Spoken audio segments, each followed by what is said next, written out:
Ladies and gentlemen, welcome aboard. Thank you for joining us. Today is part 3 of the China Files. Today's title, 孔部的人民王朝, The People's Dynasty of Horror.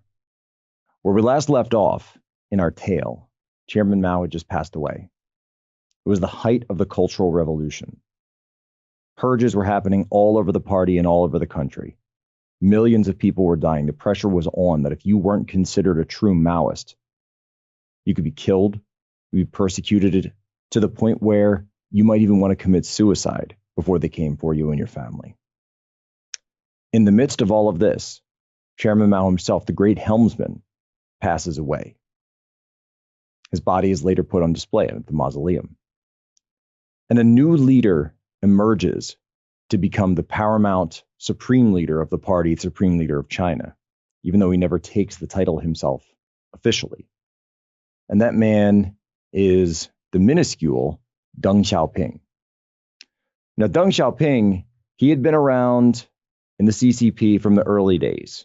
He was a member of that Long March. He fought with the Red Army. But one thing that was different between Deng Xiaoping and Mao, as there were many differences between Deng Xiaoping and Mao, was that Deng Xiaoping had had foreign experiences as a young man. Chairman Mao only ever left China once that we know of in order to go to Moscow to attend a meeting with Joseph Stalin in the 1940s. Deng Xiaoping, on the other hand, had spent time overseas. Deng Xiaoping, in his very early years, had an opportunity to travel to France as an overseas worker. In fact, many Chinese traveled overseas as workers in the late 1800s, of course, famously building the railroad in the United States, the Transcontinental Railroad. And then in other chances, he worked in France. And so at 16 years old, Deng Xiaoping traveled steerage class on a working ship to France as an overseas worker, where he worked in a steel factory, an iron factory. He was given a job as a fitter. And actually, years later, during the Cultural Revolution, when he himself was purged by Mao and by the party, he was sent to a factory. This is 50 years later. He's sent to a factory to work yet again as a fitter. And it turns out that he still knew trade. He was still a master of the craft. So Deng Xiaoping has this European background. He studied in France for a little bit, at least in middle school, that we know of. And then he then comes in. He's one of the people that during the Great Leap Forward, the party looked to, and he had risen through the ranks, and they looked to him to establish some kind of economic reform, to find some kind of way to peel back from the hardline communism and the hardline commune policies of Chairman Mao that led to the mass starvation. So Deng Xiaoping began injecting market reforms and introducing market reforms, both after the Great Leap Forward and then later, when Mao died and Deng Xiaoping became really his successor. That's when he introduced a new policy into China. He called it 改革开放, reform and opening up. And essentially what he did, now keep in mind, this is after the meeting with Nixon, after the meeting with Kissinger. Zhou Enlai is still around. He's one of the premiers of China. That Deng Xiaoping starts opening China to the West. And he allows specifically foreign direct investment to come into China, realizing that communism has been a failure in terms of economics, but then not wanting to lose power over the entire country from a political perspective. And so we knew he had to say something about Chairman Mao. And there's a famous saying from Deng Xiaoping. He's famous for being a pragmatist. And one of his famous sayings about Chairman Mao, and they asked him, was Mao good? Was Mao bad? Of course, he knew that he had to acknowledge the failures of Chairman Mao, but he also had to find a way to maintain Chairman Mao's standing as the leader of China, the leader of the CCP, really the initial, if not formal founder, but certainly the original main leader. And so Deng Xiaoping comes up with a statement of saying, Mao was 7 parts good, 3 parts bad.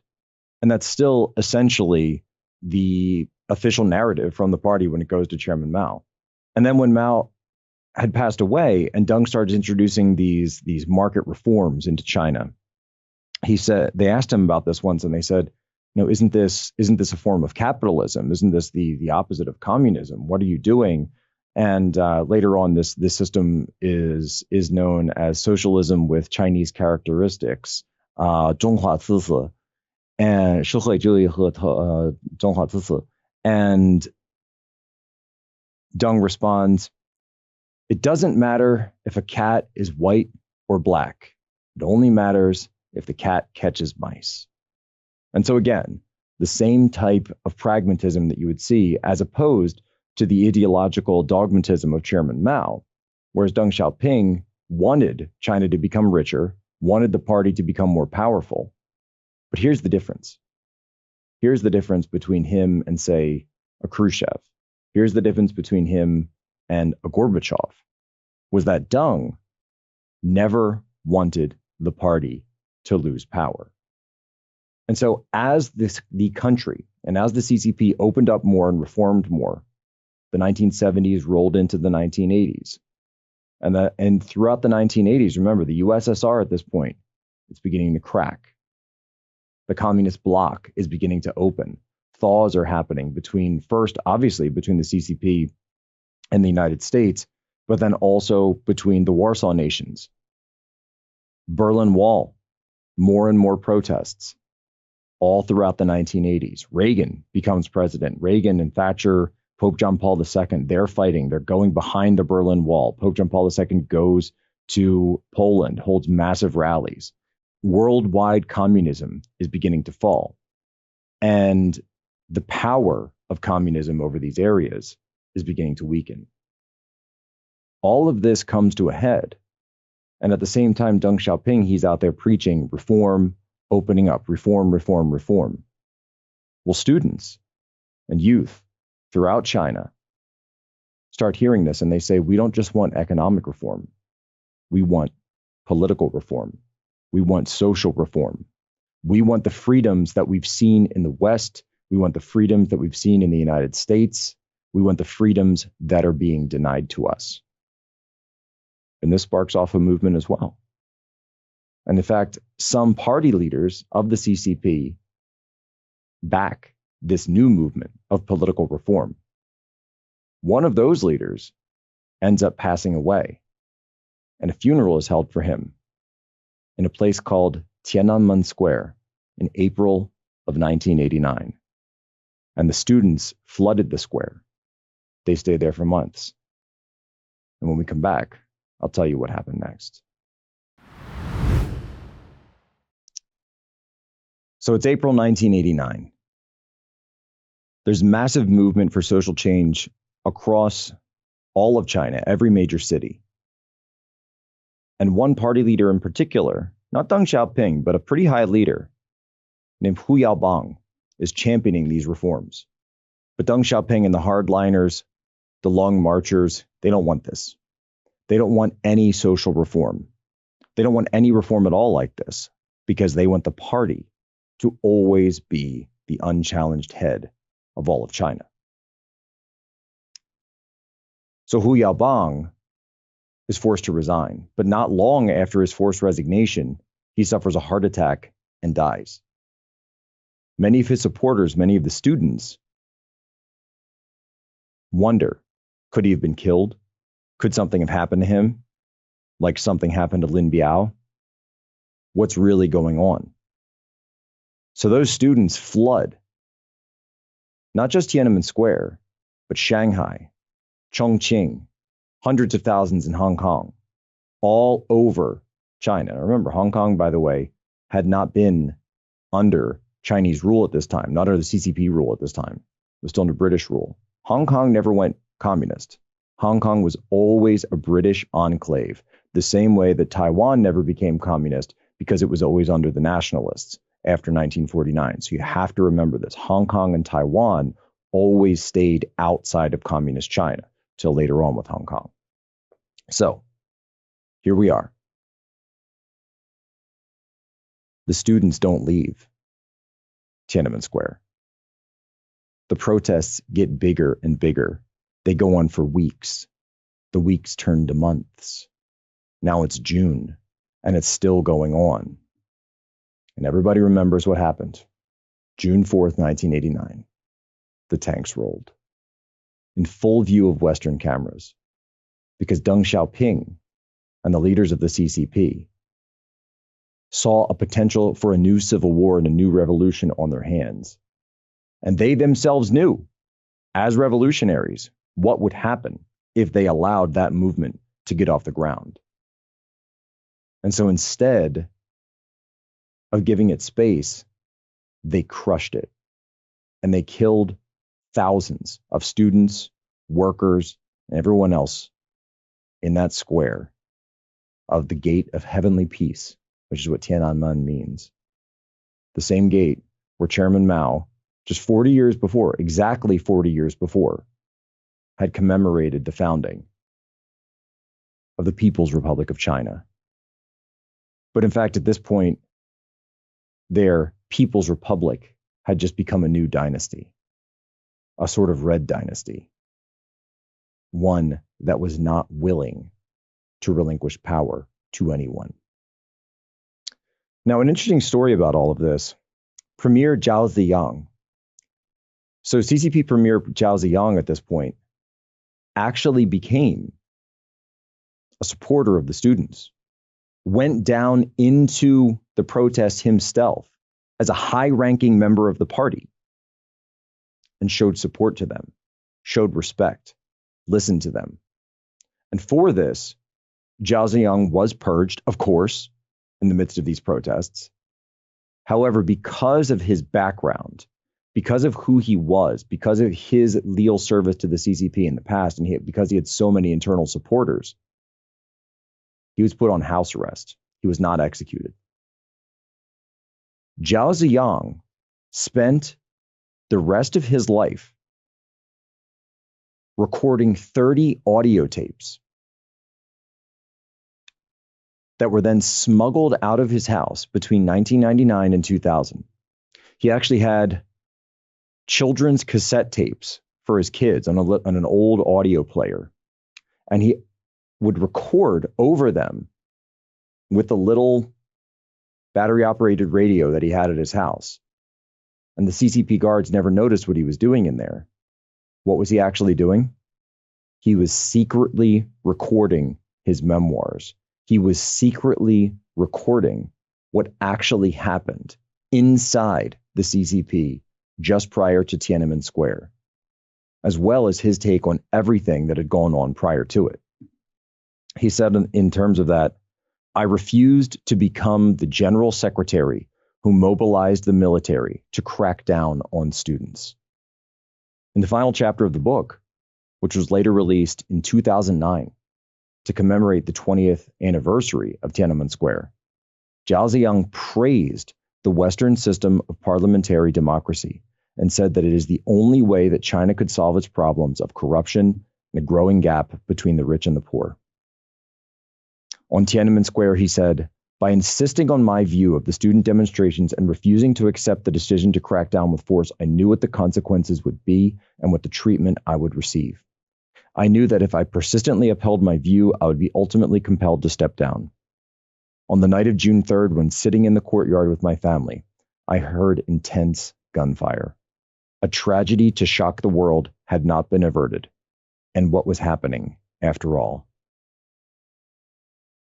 That's one of the only acknowledgments that's ever come out of a high-ranking CCP official actually admitting that the Tiananmen Square Massacre did take place. And he had to smuggle it out through his kids, his grandkids' cassette tapes. On Deng Xiaoping, he wrote, Deng has always stood out among the party elders as one who emphasized the means of dictatorship. He often reminded people of its usefulness. And so people need to understand that when you look at Deng Xiaoping, when you look at these years of reform and opening up in China, that doesn't mean they were willing to relinquish power. Far from it. Because this still was the CCP. Now, the difference between Tiananmen Square and what happened with the Berlin Wall and what happened in Moscow was that in Moscow, the soldiers refused to fire on their own citizens, on their own people. The People's Liberation Army, which is what the Red Army had become to be known as, they brought in units from outside Beijing.